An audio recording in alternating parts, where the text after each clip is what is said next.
Lately, I have been mentally challenged by the gaming community on YouTube and in my private life as well. There are too many voices shouting in different, not my directions. And why is that? Is it because everyone grows up in different cultures, different households, go to different schools with different education systems? There are too many variables, so I'm not even gonna try. One person in particular has made my blood boil and question the existence of our very species. Why can't we agree on anything? Why is there so much hate? Well, I think I know the answer. It's this guy with this series posted on YouTube. I could spend more of my time thinking of ways to stop world hunger, help the elderly, help the mentally ill, and go out in the world to make a difference. Leave my mark in history books instead of just sitting here behind my computer shouting in my microphone so that I might entertain a few people on the internet with pointless jokes that will be taken out of context.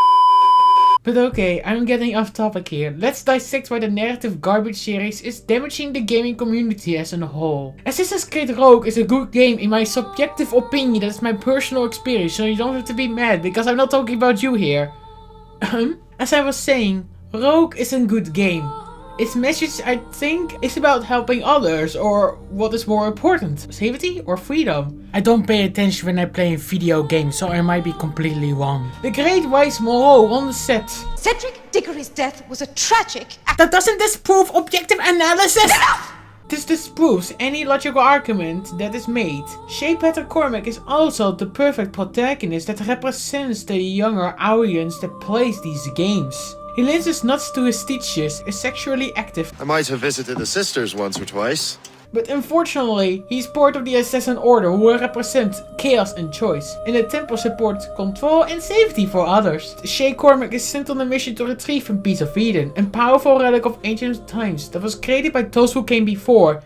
But unfortunately, we don't know who created the pieces of Eden. We still don't know exactly where the pieces of Eden came from. Like, again, is that the people who came before? Like, yeah, those little things Yes? from what was it, or Revelations, where you stitch together those memories of oh, like turning the wheel stuff? yeah, and you get those like brief snippets that you slowly piece together into like Adam and Eve escaping the futuristic Garden of that was Eden. weird. Yeah. I mean, that was across, like, I think a couple Games. I think that was Yeah. all the Ezio games. Yeah. For, except for that broadcast with Desmond, which in theory, when they mentioned 2012, which in theory would be the people who came before put that in Egypt. Yeah. Like, that's what Like the overall... the forebearers or whoever They just call them people who came before, the ones who came before. Like, we still don't really know anything about them, and probably never will because of the way the original 3 games ended up being. Yeah. Ezio Trilogy and then AC3, so... As he goes to Montreal, which, by the way, if I said something wrong, that was pure my perspective and first experience of the game. I cannot make mistakes. He touches the artifact and accidentally triggers an earthquake that destroys an entire city and thousands of lives are lost. Shay escapes and returns home to Achilles because Achilles sent him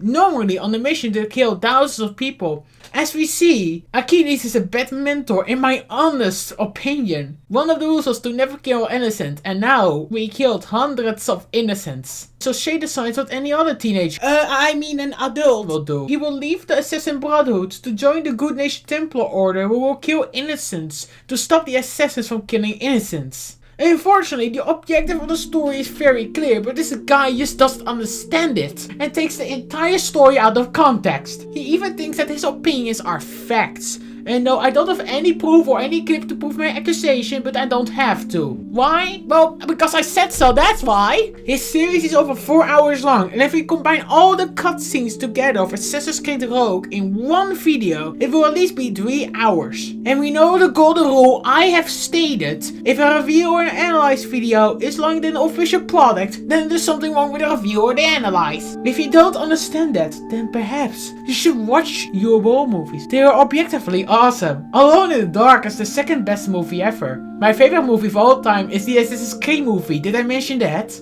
As I am smarter than most of you with my perfect English, I know everything better, so please keep watching and don't feel insulted, because that is offensive to me. Also, he can't be a critic as he made one mistake or two. I'm not entirely sure, I didn't count. He called Benjamin Franklin Benjamin Church. This is proof that everything he said is not objective and can be disregarded and taken out of context. in my opinion. He is also homophobic because he showed clear interest in Shay. In the household, Shay is treated to get better soon. After questioning my sexuality, I mean after a few weeks getting nursed to health by the Finnegans. And if you say that is contradictive and that perhaps I've made a mistake, you're offending me. All of his points do not matter. He starts off with saying that it's impossible to speak for every Assassin's Creed Rogue fan, and it's obvious that he has a lack of knowledge on the series. He says he doesn't hate Rogue, which is a lie. And why is it a lie, you ask me? Well, stop asking me logical questions! You must be a Templar hater if you dislike Rogue. As the wise old Jedi Master said from Culture 3, Dark Old Lady who betrays you in the end of the game. One said, the Jedi and Sith, light and darkness, blah blah blah, makes everything much more easier to understand. It has been a long time since I played KOTOR 4, but categorizing helps indeed our society. As I can't trust this guy on YouTube. We don't even know if the Matrix is real, so everything objective might be subjective. But that would mean that subjectivity is objectivity, cause it's fact. But, my brain! And he immediately complains at the beautiful opening of the game. The game starts with a narration and a camera following an eagle. That's the opening. And why does he complain about that? Well, his argument begins with that the ancestors should not remember that because he was not there. First off, I don't think he understands how genetic memory works, but none of us do in fact. Through genetic memory, we can see everything what our ancestors did in their life until the moment of conception.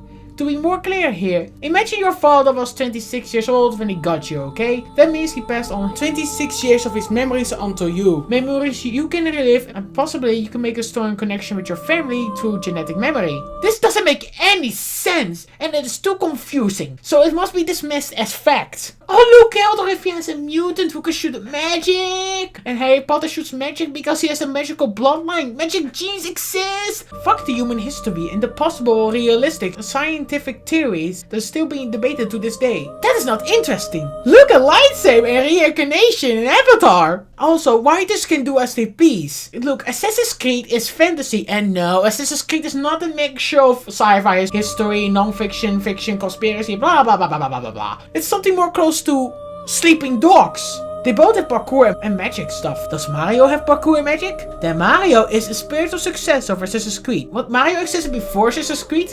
I don't believe you. This is the person who believes nothing is true and everything permitted has logic behind it. What do you mean there's logic behind it? It's cringy. After the opening of the game, he criticizes on the Holiday section, and you will realize that he's a disgusting Holiday fanboy.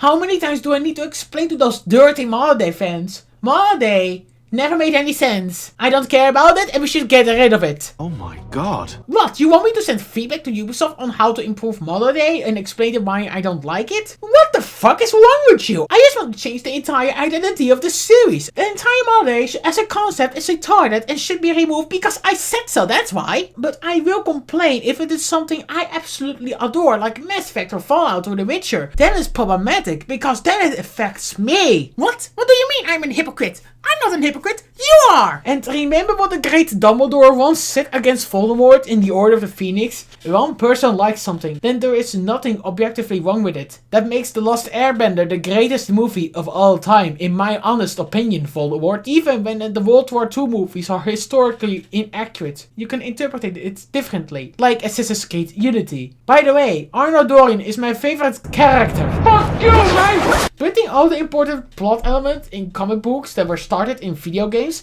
helps increase my immersion, because it removes narrative barriers that stops you from playing Rogue. Just imagine we had recaps of the story or even wars. I had to play at least one game before buying the sequel. What horrible person will do that? By the way, Kingdom Hearts is my favorite franchise, and I advise you all to play every single game before you play Kingdom Hearts 3. Also, I would like to take out of context to make him look bad. I mean, point out that he doesn't talk about my feelings, but the objective facts the story represent to us. But I'm feeling something when he says that, so fuck you. Wait. You see, you might have been right there if you called me a nerd. But how? I was sitting in the next room, you idiot. I just kept listening to what you had to say and thought it was hilarious, stupid, cringy, dumb, whatever. So now let me get one thing straight. This video is not meant to hate on people who like Rogue. Hell, you can enjoy it. I can make objective mistakes. This series is meant to grab every single detail, no matter how small or big they are, and dissect them under the knife. This video is nothing more than just a parody, and I doubt most of my viewers bothered watching to it. You can criticize something and like it at the same time. For some reason, there are people out there who don't understand that my criticism doesn't come from a bad place, but from something good, passion, love and care. I want to see something get better, and it's just one of the reasons why I criticize something. If you still think otherwise, then please, just no, and don't make false illusions of me.